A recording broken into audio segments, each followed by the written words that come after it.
কোরআন শরীফে আছে হযরত মুসা আলাইহিস সালাম ওনার এলাকা ছেড়ে চলে গেছিলেন ফেরাউনের বাহিনীর ভয়ে।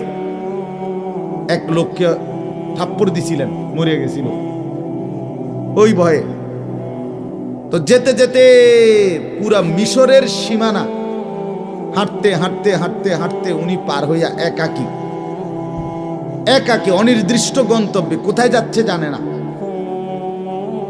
এক পোশাকে, কোনো প্রস্তুতি ছিল না। বাজারে আসছে, একজন লোক আইসে ওনারে জানাইছে কানে কানে যে ফেরাউনের বাহিনী আসতেছে, আপনাকে এক্ষুনি ধরবে, আর ফেরাউন সিদ্ধান্ত নিছে আপনাকে হত্যা করবে, আপনি এক্ষুনি এইখান থেকেই পলায়ন করেন। হযরত মুসা আলাইহিস সালাম একবারে সামনে সরাসরি হাঁটা ধরছে, আর ডানে বামে কোনো দিকে যায় না। তো এইভাবে যেতে যেতে মিশর ওই দেশের সীমান্ত পার হয়ে চলে গেছে। গিয়া যখন বুঝছে এতটুকু যে এটা ফেরাউনের রাজত্বের অন্তর্ভুক্ত না, তো থামছে যে এখানে আর ফেরাউনের বাহিনী আসবে না, এটা ফেরাউনের সীমানা না, ভিন্ন দেশ মাদায়েন। তো আয়েশা ওই অঞ্চল পর্যন্ত, এতক্ষণ কিন্তু হাঁটছে, একটা ভয়ে ছিল। এখন যখন পার হইয়া আসছে, এখন যখন বুঝছে এটা ফেরাউনের এরিয়া না, এখন বসছে আর পৃথিবীর সমস্ত ক্লান্তি, ক্ষুধা, কষ্ট সব একসাথে মনে যেন চাপছে। এতক্ষণ তো হাঁটছিল, একটা বল ছিল, মনে হয়েছে ওনার একবারে আর জানও চলে না, শরীরও চলে না, কিচ্ছু নাই, ডানে বামে কোনো খাবারও নাই, কিছুই নাই, কেউরে চিনেও না, না বাড়ি, না ঘর, না আত্মীয়, না স্বজন, না খাদ্য, না পানীয়, টোটাল কথা হলো কিছুই নাই। তখন মুসা আলাইহিস সালাম বুঝছে, উপলব্ধি করছে, তখন কোরআনে আছে মুসা আলাইহিস সালাম আল্লাহ তাআলার কাছে একটা দোয়া করছে, রব্বি ইন্নী লিমা আনজালতা ইলাইয়া মিন খাইরিন ফাকির। আল্লাহ রব্বি, আপনি আমার রব, আপনার কাছেই আমার সব, রবের কাছেই সব। আমি বুঝেছি মাওলা আমার পরিচয়, আমি বুঝেছি আপনার পরিচয়। আমি কি ফকির, এই শব্দ হলো ফকির, আর আপনি কি রব, আপনার কাছে সব, আমি ফকির, অসহায়।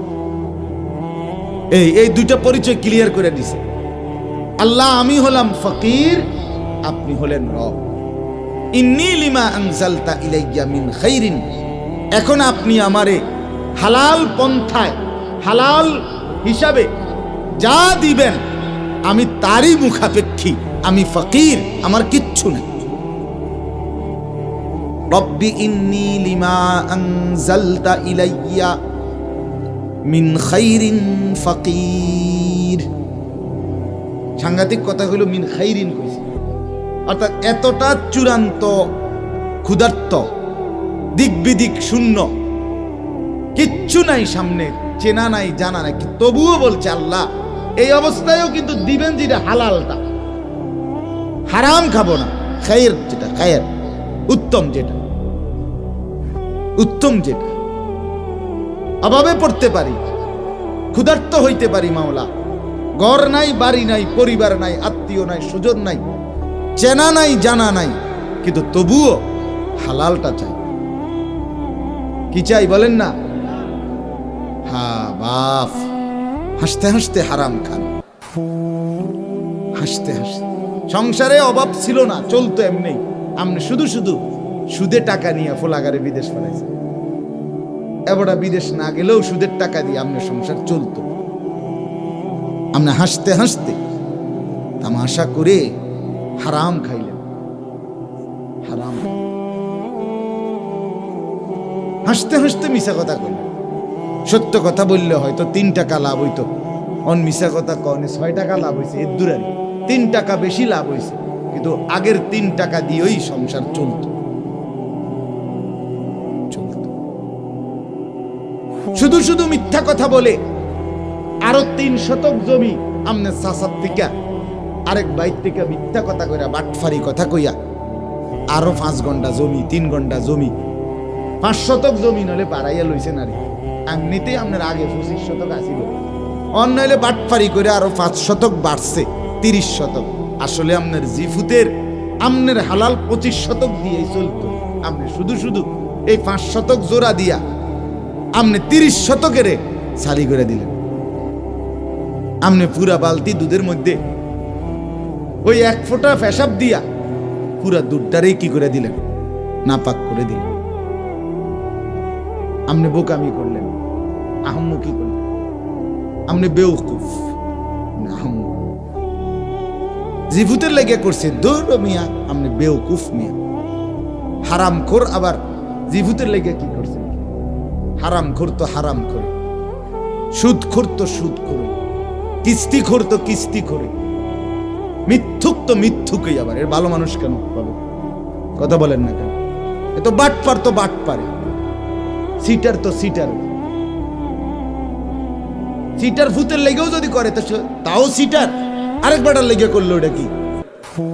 সিটার তো সিটার, বাটপার তো বাট পারে, হারাম উপার্জনকারী, অবৈধ উপার্জনকারী। ক্ষতি করলেন নিজের, বোকামি করলেন, আহাম্মুখী কাজ করলেন। এমনিতেই চলত, এমনিতেই ছেলে চলত। আল্লাহ তাআলা কোরআনুল কারীমের মধ্যে বারবার বলছে, লা তাকতুলু আওলাদাকুম খাশিয়াতা ইমলাকিন। রব্বুল আলামিন বলে, বান্দা, সন্তানাদিদেরকে অভাব আর দারিদ্রতার ভয়ে ধ্বংস করো না, হত্যা করো না। নাহনু নারযুকুকুম ওয়া ইয়্যাহুম। আমি রব্বুল আলামিন ওয়াদা দিলাম, আমি আল্লাহ তোমাদেরকেও রিজিক দেব, তোমাদের সন্তানাদিদেরকেও শতভাগ রিজিক দেব। আমি দেব, তুমি বানাও নাই, আমি বানাইছি। তোমার দাদার পরে তোমারে খাওয়াইতে আসছি, তোমার পরে বুঝি তোমার ফুতেরে খাওয়াইতে পারতাম না। তুমি এরকম বেকুব এলাকা, এটা বুঝদা না? কথা বলেন না কেন? আমার দাদা মরার পরে আমার বাপ খায় নাই, কথা কন না? আমার দাদা মরছে যেদিন, আমার বাপও মরছে সেদিন। না না, আমার দাদা মরার বহু পরে, আমার দাদার মৃত্যুর 20-25 বছর পরে আমার আব্বা মারা গেছে। তো আমার আব্বা এর পরে খাইলো কেমন? আর আমার আব্বা মারা গেছে আজকে 8 বছর হয়, তো আমি খাইছি না। তাইলে কেন মিথ্যা বলার কি দরকার ছিল? আমরা 5 ভাই, আমার আব্বা আমাদেরকে ঘর করে দিয়ে যায় নাই। আমার আব্বার মৃত্যুর পরে আমাদের 5 ভাইয়ের এখন আলাদা আলাদা ঘর আছে, বিল্ডিং, টাইলস ওলা, সোফাও আছে, ফ্রিজও আছে, চায়ের কাপ, নুনের বাড়ি, খেতা বালিশ, লোড়া বদনা, কম্বল, লেপ, চাদর, তোষক, বালিশ, হ্যাঁ, ফুলকপি, পাতাকপি, ধনিয়া, কাঁচামরিচ, ফাঙ্গাস, তেলাপিয়া, এটি আমরা ঘর বাজার না, এই ঘুরে গেলে এই বাজার। আজকে ফুলকপি, কালকে পাতাকপি, আজকে লত সিম, কালকে ছোট সিম। এই হায় হায়, কি দরকার ছিল? কি দরকার ছিল দুনিয়াকে এইভাবে কারাকারি করা, হারাম নিয়ে এরকম কারাকারি করা? কোনো দরকার ছিল না। বাবা ভুল করেছেন, বোকামি করেছেন। হারাম রোজগার যারা করছেন বা করেন, তওবা করেন। এখন বেঁচে থাকতে তওবা করলে মাফ পাইতে পারেন, কিন্তু মৃত্যুর সময়, মৃত্যুর পরে তওবা করলে মাফ পাবেন না। আমনের তওবা আমনের ফুতে করলে হইতো, মজার বিষয় হলো এটা। তওবা মানে এটা কাজা নামাজ না যে আমার আব্বার হজটা আমি করে লাইছি, হ্যাঁ, আমনের গুনাহ আমনের ফুতে তওবা চাইলে হইতো না, আমনে চাইতে। যার গুনাহ তার তওবা, কার গুনাহ তার। 100 টাকা দিয়া ইমাম সাহেবরে দিছেন, আর ইমাম সাহেব তওবা করাইয়া দিয়া আমনের আব্বারে ব্যস্ত ফাটাই দিব। হ্যাঁ, ব্যস্ত ইমাম সাহেবের বাপের সম্পত্তি। হ্যাঁ, ইমাম সাহেব ব্যস্ত গিয়ে আইছে যে আমি এদুর লই আইছি, মোট 6 তালা মোট আমি বুকিং দিছি, এখানে মোট আশা করি 30 জন কইরা 180 জন থাকতে পারব। এহাই বললে আমি এগুলা দিতে রাজি। কথা বলেন না? বেহেশত ইমাম সাহেবের বাপের। ইমাম সাহেব 100 টাকা দিয়ে কি তওবা করা? এতে বেটা 90 বছর বুড়া, তার পূব নাই, পশ্চিম নাই, উত্তর দক্ষিণ নাই, উনি কিছুই জানে না, ওনার দম টানে, উনি কিচ্ছু বলতে পারে না এখন এই মুহূর্তে, তার কোনো সেন্স নাই, অনুভূতি নাই, হেতের তওবা করা। বাহ, ওটা বেহেশতে যাইব গা। ওটা এই পিছনের জিন্দেগির চুরি বাটপারি, মদ জুয়া সুদ ঘুষ সিটারি সব 100 টাকার উপরে।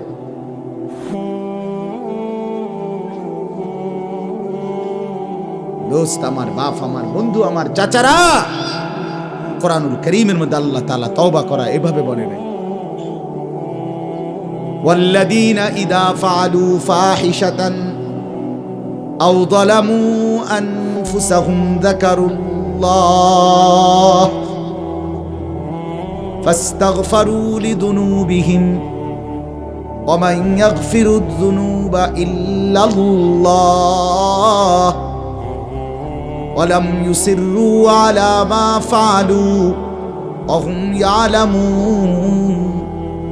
রব্বুল আলামিন বলেন, আমার মুমিন বান্দা তারা, আমার জান্নাতি বান্দা তারা, আমার মুত্তাকি বান্দা তারা, যখন কোনো অশ্লীল অন্যায় এবং পাপ জুলুম করে ফেলে, সাথে সাথে যাকারুল্লাহ, আমি আল্লাহকে স্মরণ করে। ভুল হয় যখন, স্মরণ করে তখন। ফাহিশা, অন্যায় অশ্লীলতা করে ফেলে যখন, আমি আল্লাহকে স্মরণ করে তখন। আর স্মরণ করে কি করে? ফাস্তাগফারু লিযুনুবিহিম, নিজের জিন্দেগির গুনাহের জন্য আমি আল্লাহর কাছে ইস্তেগফার করে, তওবা করে। রব্বুল আলামিনকে ডাক দিয়ে বলে, মাওলা আমি গুনাহ করে ফেলেছি, আমি এক্ষুনি চিরতরে ছেড়ে দিলাম। মাওলা বেঁচে থাকতে আর করব না, ওয়াদা দিলাম। আমি মাওলা বড়ই লজ্জিত, অনুতপ্ত, আপনি মাফ করে দেন, আমি ক্ষমা চাইলাম। রব্বুল আলামিন বলে, বান্দা দিল থেকে সত্যিকার অর্থে এই 3 কথায় যদি তওবা করো, আমি আল্লাহ ওয়াদা দিলাম, আসমান পর্যন্ত যদি গুনাহের পরিধি উচ্চতাও হয়, আমি তাও মাফ করে দিলাম। উলাইকা জাযাউহুম মাগফিরাতুম মির রাব্বিহিম, বিনিময়ে আমি আল্লাহ মাফ করে দিলাম, মাফ করে দিলাম। আসমান ছোঁয়া গুনাহ মাফ, সাগরের ফেনা পরিমাণ গুনাহ মাফ, বেটা মাফ। জমিনের বালু করা পরিমাণ গুনাহ, এই পৃথিবীতে বালুর কণা কত কোটি, হিসাব আছে নাকি? ডেজার্ট দিয়ে যে বালু হালায়, গুন্যাছেন না? 10 শতক জায়গার বালুটা, বালু একটা একটা করে গুনেন। এটা তো টেহার লাগিয়া না, মাফে ফিট, মাফে স্কয়ার ফিট। এটা তোর বালুর সংখ্যা না, এটা হলো তাদের মজুরি নেওয়ার লাগে একটা হিসাব বানাই দিয়েছে। জমিনের বালুকণা পরিমাণ যদি গুনাহ, আল্লাহ বলে হুঁশ থাকতে বুঝ থাকতে ছেড়ে দিয়া আর করবা না, ওয়াদা দিয়া লজ্জিত হয়ে মাফ চাইলে আমি তৎক্ষণাৎ মাফ করে দেব। রাতে আসলে রাতেই মাফ, দিনে আসলে দিনেই মাফ। ইন আতাইতানি লাইলান আতাইতুকা লাইলান, আল্লাহ বলে, বান্দা গুনাহ নিয়ে যদি রাত গভীরে আসো, আমি মাগফিরাত নিয়ে রাত গভীরেই আসব। তুমি আসবা যখন, আমি আসব তখন। শীত নাই, গরম নাই, রোদ নাই, বৃষ্টি নাই, আলো নাই, অন্ধকার নাই, সময় নাই, মুহূর্ত নাই, আসবে যখন মাফও তখন। সুবহানাল্লাহ। কিন্তু আমার কাছে আসতে তুমি আইতে হবে, তুমি আরেকজনকে ফাটাও, 100 টাকা দিয়ে হুজুর ফাটাও কা? হ্যাঁ, সিটারি করছো তুমি, হুজুরের কান্দে উড়াই দিছো কা? কথা বলেন না কেন? মিথ্যক ওজনে কম দিলা তুমি, অনগে ইমাম সাহেবের কান্দে উড়াই দিছো, হুজুর মাফ করাই দেন। কিতা ঘটনা কিতা? সুদ খাইলেন আমনে, মুসিবত উড়াই দিলেন না আমার কান্দে, কিতা? আরে কি কারবারে না, আমি কে এত বেকু, আমনের এই সব ফোজা কান্দে লইতাম, কি ঘটনা কিতা? আল্লাহ আমাদেরকে মাফ করে দেন। অতএব বাপ বুঝতে শিখেন। খামখেয়ালি ছেলেরা তোমাদেরকেও বলি এবং বন্ধু, খামখেয়ালি করো, খামখেয়ালি করো। ও চিরেই দেখবা কেউ নাই, ও চিরেই দেখবে। একটু অভাবে পড়ে দেখো, কেউ নাই। একটু অসুস্থ হয়ে দেখো, দীর্ঘমেয়াদী, কেউ নাই। একটা অ্যাক্সিডেন্ট হয়ে দেখো, বন্ধুরা ধোকা, কেউ নাই। আস্তে আর সব চলে গেছে। মোবাইল টিপতে পারবা, বন্ধু পাইবা। চিপস খাওয়াইতে পারবা, চটপটি খাওয়াইতে পারবা, বন্ধু পাইবা। বন্ধু টাকা খরচ করতে পারলে বন্ধু নামের কিছু শয়তান ইবলিস সঙ্গে পাইবা। টাকা নাই, তোমার দিকে কেউ থুতুও মারবে না, থুতুও মারবে না। এরা মূলত তোমার বন্ধু না, এরা মূলত তোমার পকেটের বন্ধু। এরা মূলত তোমার দোস্ত না, এরা মূলত তোমার টাকার দোস্ত। এরা তোমারে নষ্ট করে পচাইয়া দুর্গন্ধ ছুটাইয়া এরপরে ছেড়ে দিবে। তোমারে চরিত্রহীন বানাইতে বানাইতে যেদিন মদখোর, মাতাল, জুয়ারি, নারী লোভী, জিনার ব্যভিচার, যেদিন তুমি আইসা বলতে পারবা বন্ধু আজকে চূড়ান্ত অপকর্ম করছি, সেদিন তোমাকে বাহাবা দিবে। যা বন্ধু, এটাই তো চাইছিলাম, অপেক্ষায় ছিলাম কোন দিন পুরা নষ্ট হবি। আজকে পুরা নষ্ট হবি, আজ পৌঁছে গেলি। এখনকার অধিকাংশ বন্ধু নামের শয়তান এটাই চায়। শয়তান এদেরকে নিয়োগ দেয়, তুই এই ছেলেটাকে নষ্ট করে দিবি, তুই এই ছেলেটাকে জুয়া খেলায় অভ্যস্ত করে দিবি, তুই এই ছেলেটাকে নারীর ফান্দে ফেলে দিবি, তুই এই ছেলেটাকে মদের আড্ডায় দিয়ে দিবি। আহা, কত বাবার স্বপ্নের, কত মায়ের সাধনার সন্তান অকাতরে অনাদরে চোখের সামনে নষ্ট হয়ে যাচ্ছে। মা সারাটা জীবন কষ্ট করছে, 26 বছর বাপ বিদেশ করে আইছে, আইয়া দেখে সন্তান চেহারা সুরতে মানুষের সুরতে নেই। বেচারা তো সারাটা 20টা বছর বেচারা মাথার ঘাম পায়ে ফেলে টাকা কামাই করে কষ্ট করে এই জিফুতের লেগে আইছে। আমার একজন একদিন ধরে জড়াইয়া ধরে কই কাঁদছে এক বাজারে, হুজুর আমি এতটা বছর পরে বিদেশ থেকেই 4তলা বাড়ি করছি। আমি সবাইরে বলি না, আমার কথা হলো যে বলছে আমি তার কথা বলতেছি শিখানোর জন্য, সবক। 26 বছর হুজুর বিদেশ করছি, 4তলা বাড়ি করছি উপজেলার মেইন প্রফারে, তিল তিল করে বাড়ি করে যখন একবারে চলে আসছি দেশে, মনে করছি যে বাড়ি 4তলা বাড়ি, বাড়ি ভাড়া ইনশাল্লাহ পামু 80-90-1 লাখ টাকা, এতেই তো সংসার চলে যাবে, আর কিত্তাম ফরে থাকতাম বিদেশ। এই ভদ্রলোক আমারে নিজে জড়ায় ধরে কাইন্দা বলছে, হুজুর আমি আসার পরে ওই উপজেলার বাজারে হাঁটতে গিয়া দেখি বাজারের এমন কোন রিক্সার ড্রাইভারও নাই, বাকি এমন কোন সাধারণ মানুষ নাই যে আমার বেডিরে চেনে না। সমস্ত মানুষ বাজারে আমারে পরিচয় করে ওই বেডির জামাই হিসাবে, ওই তাইর জামাই। বেডির নাম কইয়া কয়ারি ওই যে ওই তাইর জামাই এতে আইছে। আমি সবাইকে বলি নাই, ভালো আছে, ভালো না থাকলে সূর্য উঠতো না, ভালো আছে। কিন্তু এই বেচারার জীবনটার অর্জন, এই মহিলা যদি এই পরিমাণ বেপরদিগি করে, এই বেচারার 26 বছরের কষ্টের বিনিময় কি? শেষে হে বলছে, হুজুর আমি ওই ভাইয়ে নিজে আমারে বলছে, ওই ভাই সিএনজির মধ্যে বই, আরো অনেক আগে 5-7 বছর আগে, হুজুর আমি শেষে এই 4তলা বিল্ডিং পুরাটা ভাড়া দিয়া গ্রামের আগের বাড়ি ওখানে চলে গেছি শরমে, কারণ এনে কেমনে থাকবো। আমার ছেলেরা বাবারে এমন লজ্জা দেয়।